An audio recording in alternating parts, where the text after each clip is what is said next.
Hi, இன்றைக்கி நம்ம பார்க்க போகிறது இந்தியன் ஸ்டைல் சிக்கன் சூப். இது வந்து நீங்கள் குழந்தைங்கள்லேருந்து பெரியவங்க வரைக்கும் கொடுக்கலாம். இது எப்படி பண்ணுறதுன்னு பார்க்கலாம் வாங்க. ஒரு குக்கர் எடுத்து வச்சுக்கோங்க.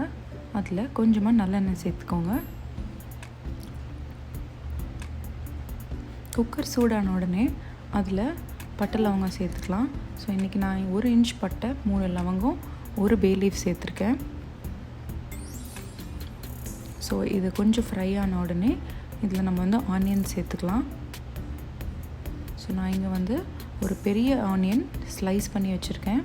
ஸோ அதையும் இதில் ஆட் பண்ணிக்கலாம். ஸோ சூப் பார்த்திங்கன்னா யூஸ்வலி எல்லாத்தையும் மொத்தமாக போட்டு ஒரேடியாக ப்ரெஷர் குக் பண்ணுவாங்க. அது ஒரு டைப். பட் நான் இது வந்து கொஞ்சம் பசங்களுக்கு கொடுக்க போகிறேன் அப்படிங்கிறதுனால நான் இது வந்து எல்லாமே கொஞ்சம் நல்லா வதங்கி ஃப்ளேவர் இறங்குறதுன்றதுக்காக ஒன்றையும் நான் சார்ட் பண்ணி போட போகிறேன். ஸோ ஃப்ளேவர்ஸ்லாம் நல்லா இறங்கும். ஸோ ஆனியன் லைட்டாக வதங்கின உடனே அதில் நான் பூண்டு சேர்க்குறேன்.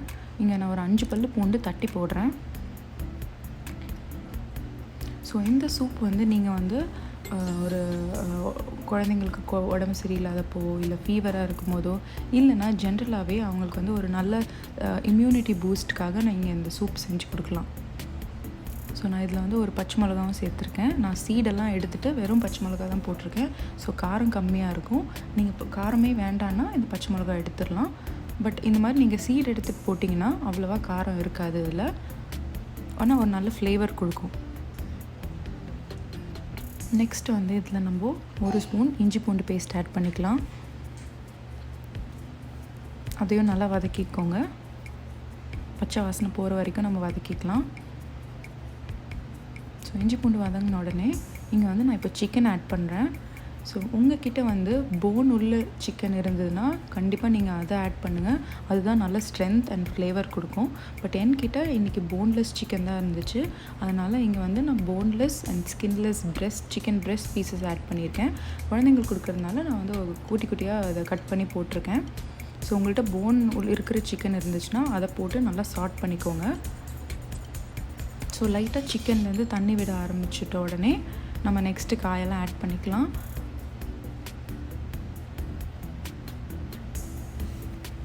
ஸோ இப்போ இங்கே வந்து நான் மசாலா ஆட் பண்ணுறேன் ஃபஸ்ட்டு. ஸோ இங்கே பார்த்திங்கன்னா நான் 1/2 ஸ்பூன் மஞ்சத்தூள், 1 spoon garam masala, 1 table spoon coriander powder, 1 teaspoon pepper powder, கூடவே கொஞ்சம் உப்பு சேர்த்துருக்கேன். ஸோ இப்போது இதில் வந்து நல்லா அந்த மசாலாலாம் பச்சை ஸ்மெல் போகிற வரைக்கும் நம்ம சாட் பண்ணிக்கலாம். ஸோ நான் ஏன் இதை வந்து நல்லா சாட் பண்ணுறேன்னா எனக்கு வந்து ப்ரெஷர் குக் நான் ரொம்ப நேரம் பண்ண போகிறது கிடையாது. ஏன்னா ஆல்ரெடி சிக்கன் இங்கே வந்து ஒரு 50% குக் ஆயிரும். ஸோ நம்ம காயை போட்டு அந்த காய் லைட்டாக ஒரு க்ரன்ச் இருக்கணும் அப்படிங்கிறதுக்காக நான் எல்லாத்தையும் இங்கேயே சாட் பண்ணிடுறேன்.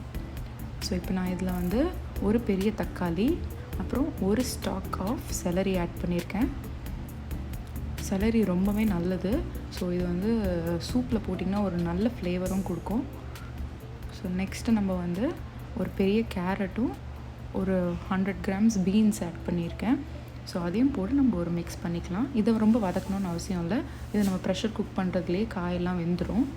ஸோ ஒரு கலரிட்டு நம்ம வந்து நெக்ஸ்ட் வந்து வாட்டர் இல்லைனா சிக்கன் ஸ்டாக் ஆட் பண்ணிக்கலாம்.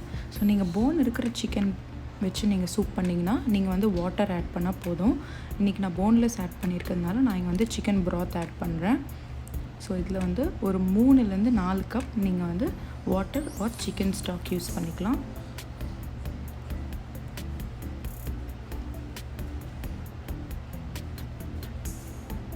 ஸோ இது வந்து நல்லா முழுகிற அளவுக்கு ஆட் பண்ணிக்கோங்க. இந்த சூப் ரொம்பவே ஹெல்த்தியான ஒரு சூப். வந்து குழந்தைங்களுக்கு நீங்கள் வந்து ஒரு 6 மாதத்துக்கு அப்புறம் உங்கள் குழந்தைங்களுக்கு நான்வெஜ் கொடுக்கணும்னு நினச்சிங்கன்னா நீங்கள் இந்த சூப் வச்சு கொடுக்கலாம். இதில் எல்லா ஃப்ளேவர் அண்ட் ஸ்ட்ரென்த் இறங்கும். இது வந்து நீங்கள் ரைஸோட மிக்ஸ் பண்ணி அப்படியே காயெல்லாம் மசிச்சு அப்படியே ஊட்டி விடலாம்.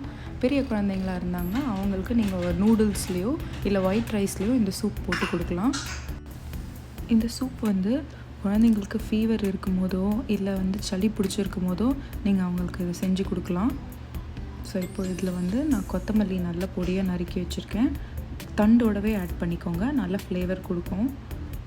ஸோ அதையும் எல்லாத்தையும் போட்டு ஒரு மிக்ஸ் பண்ணிக்கோங்க. மிக்ஸ் பண்ண பிறகு இதை நம்ம வந்து ஒரு ப்ரெஷர் குக் பண்ணிடலாம். ஒரு 2 விசில் இல்லைன்னா 10 நிமிஷம், அதுக்கு மேலே ப்ரெஷர் குக் பண்ணாதீங்க. காயெல்லாம் அப்புறம் ரொம்ப மசிஞ்சிரும். ஸோ 2 விசில் குக் பண்ணிங்கன்னா காயெல்லாம் உடையாமல் அப்படியே நல்லா நம்ம எப்படி போட்டோமோ அதே மாதிரி இருக்கும். ஆனால் வெந்து நல்லா சாஃப்டாக இருக்கும். ஸோ அது வெந்து முடிச்சிருச்சு. ஸோ இப்போ இங்கே வந்து நான் ஒரு சின்ன பேனில் திரும்ப கொஞ்சமாக நல்லெண்ணெய் சேர்த்துக்கிறேன். இதில் நான் வந்து கொஞ்சமாக கடுகு சேர்த்துறேன்.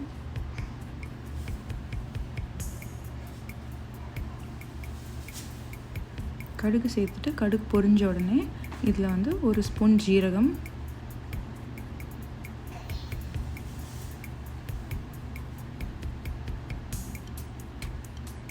அப்புறமா ஒரு ஸ்பூன் சோம்பு. இதை நல்லா பொரிஞ்சிட்ட பிறகு கொஞ்சமாக கருவேப்பிலை இலை இருந்துச்சுன்னா அதையும் பிச்சு இதில் சேர்த்துக்கலாம். அவ்வளோதான், ஆஃப் பண்ணிவிடுங்க. இப்போ நம்ம ஓப்பன் பண்ணி எப்படி வெந்திருக்குன்னு பார்க்கலாம்.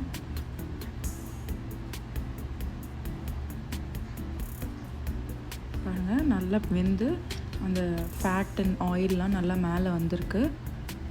ஸோ இப்போ இதில் நம்ம தாளிச்ச பாருங்க, காயெல்லாம் உடையாமல் அப்படியே இருக்குது. ஸோ இதில் நம்ம தாளிச்சதையும் ஆட் பண்ணிடலாம். இன்னும் இப்போ இந்த டைமில் நீங்கள் வந்து சால்ட் செக் பண்ணிக்கோங்க.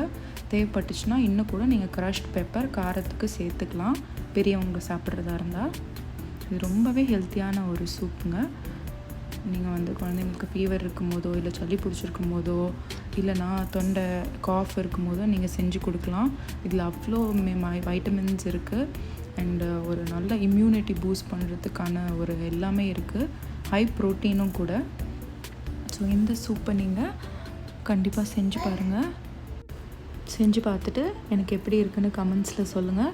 வேறு ஏதாவது உங்களுக்கு இந்த ரெசிபி பற்றின டவுட்ஸ் இருந்தாலும் கீழே கமெண்ட்ஸில் எனக்கு சொல்லுங்கள். ஸோ அவ்வளோதாங்க, இந்த சூப் பண்ணுறது ரொம்பவே ஈஸி. ரொம்ப டேஸ்டியான ஒரு சூப், ரொம்ப ஹெல்த்தியான ஒரு ஸ்ட்ரென்த் உள்ள ஒரு சூப். ஸோ உங்கள் வீட்டில் இருக்கிற எல்லாருக்கும் இதை பண்ணி பார்த்துட்டு எப்படி வந்துச்சுன்னு சொல்லுங்கள். ஸோ இதை நான் எப்படி சர்வ் பண்ணுவேன்றதை இப்போ நான் காமிக்கிறேன். ஸோ இந்த மாதிரி பவுலில் போட்டு நீங்கள் அப்படியே ஒரு ஃபுல் பவுல் சாப்பிட்டிங்கனாலே நல்லா வயிறுலாம் ஃபுல்லாகிடும். வேறு எதுவுமே தேவையில்லை. உங்களுக்கு காய் சாப்பிட்ட மாதிரியும் இருக்கும். ஒரு ப்ரோட்டீனுக்கு உங்களுக்கு இதில் சிக்கன் இருக்குது. ஸோ இது வந்து ஒரு கம்ப்ளீட் ஒரு மீல். ஸோ மறக்காமல் இதை ட்ரை பண்ணி பார்த்துட்டு எப்படி இருக்குன்னு எனக்கு சொல்லுங்கள். தேங்க்யூ ஃபார் வாட்சிங்.